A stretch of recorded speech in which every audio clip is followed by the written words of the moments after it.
ಜೈ ಶ್ರೀರಾಮ್.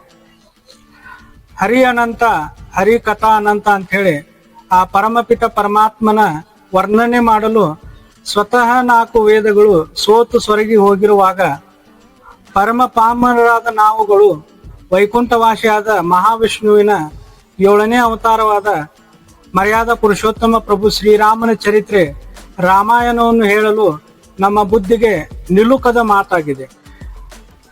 ಇದೊಂದು ರೀತಿ ಹೆಂಗಕತ್ತಪ್ಪ ಅಂತಂದ್ರ ಮಂಗ್ಯಾನ ಕೈಯಾಗ ಮಾಣಿಕ್ಯ ಕೊಟ್ಟಂಗಕತಿ. ಆಕಾಶಕ್ಕೆ ಏನರ ಹೊಚ್ಚಬೇಕಂತಂದ್ರ ಅದಕ್ಕಿಂತಲೂ ದೊಡ್ಡದಾದ ಏನಾದ್ರ ಒಂದು ವಸ್ತುವನ್ನ ಹುಡುಕ್ಬೇಕಾಕತಿ.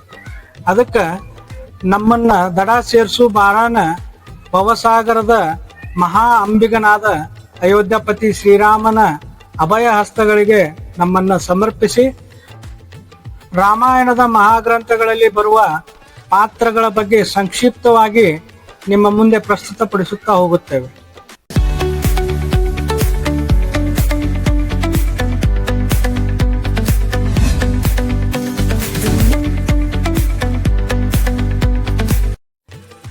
ಶ್ರೀರಾಮ ರಾಮ ರಾಮೇತಿ ರಮೇ ರಾಮೇ ಮನೋರಮೆ ಸಹಸ್ರನಾಮ ತತ್ತುಲ್ಯಂ ರಾಮನಾಮ ವರಾನನೆ.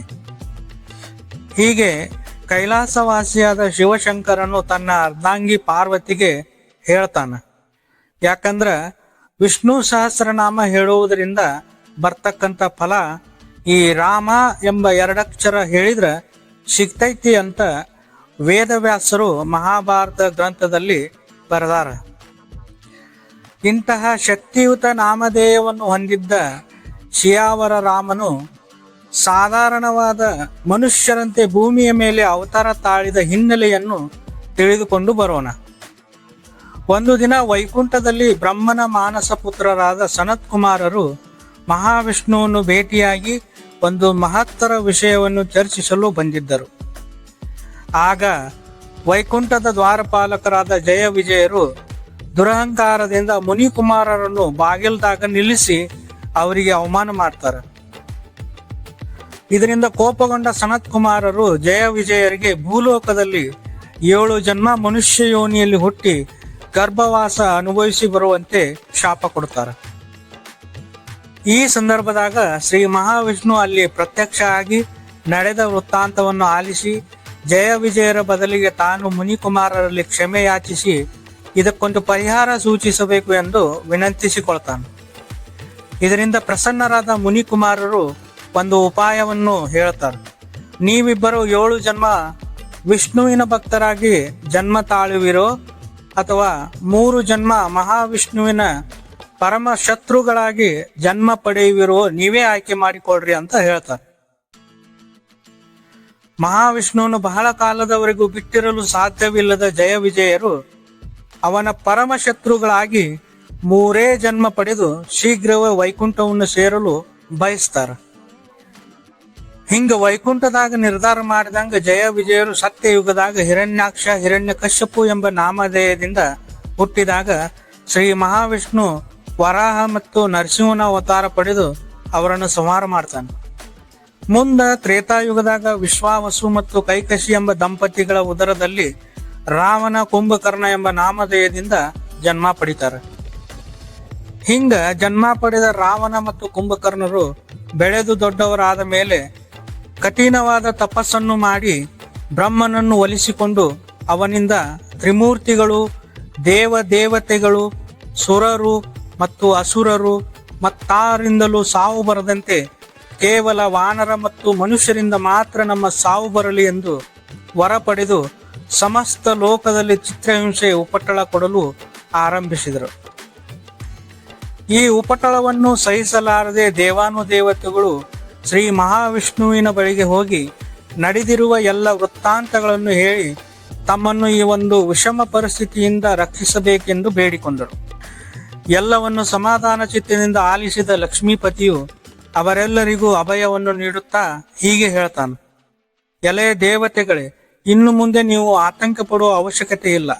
ನಾನು ಶೀಘ್ರವೇ ಭೂಲೋಕದಲ್ಲಿ ಅಯೋಧ್ಯಾಪತಿ ದಶರಥ ಮಹಾರಾಜನ ಮಗನಾಗಿ ರಾಮನಾಮವೆಂಬ ಹೆಸರಿನಿಂದ ಅವತರಿಸುತ್ತೇನೆ ಎಂದು ಹೇಳ್ತಾನೆ. ಇತ್ತ ಭೂಲೋಕದಲ್ಲಿ ದಶರಥ ಮಹಾರಾಜನು ಸೂರ್ಯ ವಂಶದ ಕೀರ್ತಿ ಪತಾಕೆಯನ್ನು ದಶ ದಿಕ್ಕುಗಳಿಗೂ ಹರಡಿ ಅಯೋಧ್ಯೆ ಎಂಬ ಸರಿಯೂ ನದಿ ತಟದಲ್ಲಿ ಅತ್ಯಂತ ಸಂಭ್ರಮ ಐಶ್ವರ್ಯದಿಂದ ಆಳುತ್ತಿದ್ದ. ಇವನಿಗೆ 3 ಪಟ್ಟದ ರಾಣಿಯರು.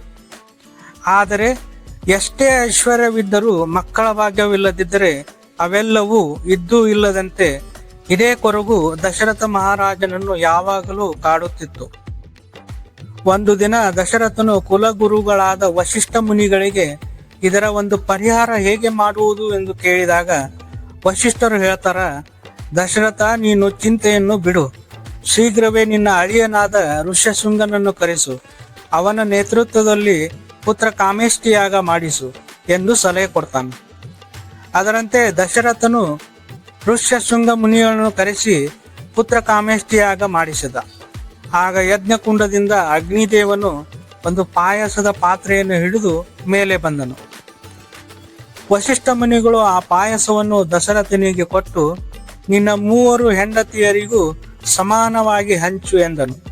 ಅದರಂತೆ ದಶರಥನು ತನ್ನ 3 ರಾಣಿಯರಿಗೆ ಕುಡಿಯಲು ಕೊಟ್ಟನು. ನವಮಾಸಗಳು ಕಳೆದ ಮೇಲೆ ಪಟ್ಟದ ರಾಣಿ ಕೌಸಲ್ಯಾದೇವಿಯು ಕರ್ಕಾಟಕ ರಾಶಿ ಪುನರ್ವಸು ನಕ್ಷತ್ರ ಚೈತ್ರ ಮಾಸ ಶುಕ್ಲ ಪಕ್ಷದ ನವಮಿ ಎಂದು ಒಂದು ಗಂಡು ಮಗುವಿಗೆ ಜನ್ಮ ನೀಡುತ್ತಾಳೆ.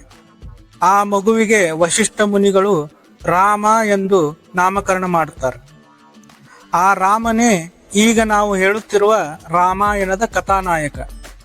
ನಂತರ ಕ್ರಮವಾಗಿ ಇನ್ನುಳಿದ ಪತ್ನಿಯರಾದ ಸುಮಿತ್ರಾ, ಕೈಕೇಯಿಯವರ ಉದರದಲ್ಲಿ ಲಕ್ಷ್ಮಣ, ಭರತ, ಶತ್ರುಘ್ನ ಎಂಬ ಪುತ್ರರು ಹುಟ್ಟುತ್ತಾರೆ.